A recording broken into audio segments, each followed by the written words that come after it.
పాము కాటు జరిగింది అనగానే ఈ చెట్టు ఎక్కడ కనపడ్డా ఇంత బారుకు తీసి గబా గబా ఏ రాయి ఉంటే ఆ రాయి మీద కొట్టేసి ఒక గ్లాసు నీళ్ళలో కలిపేసి ఆ రసం ముందు తాగిచ్చేస్తే చచ్చిపోవటం అయితే ఉండదు మనిషి.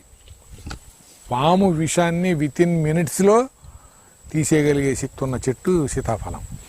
తర్వాత దీని ఇగురాకులు ఉన్నాయి. సీతాఫలం ఇగుర్లు కానీ, ఇగుర్లు కాకుండా పువ్వు వచ్చిన రోజుల్లో పువ్వు కానీ తెచ్చి ఎండబెట్టి పొడి చేసి మందు తాగే వాళ్ళకి మందు తెచ్చుకోమని ఆ పొడి ఒక అర స్పూన్ కలిపి ఇస్తే, ఇగురాకంటే ఇది కాదండి, ఇది ఇగురు, ఈ మొగ్గ. ఈ ఇగుర్లు కానీ మొగ్గకు కానీ ఒకే వాల్యూ ఉందండి. ఆకు వచ్చేటప్పటికి మళ్ళీ ఆ వాల్యూ లేదు.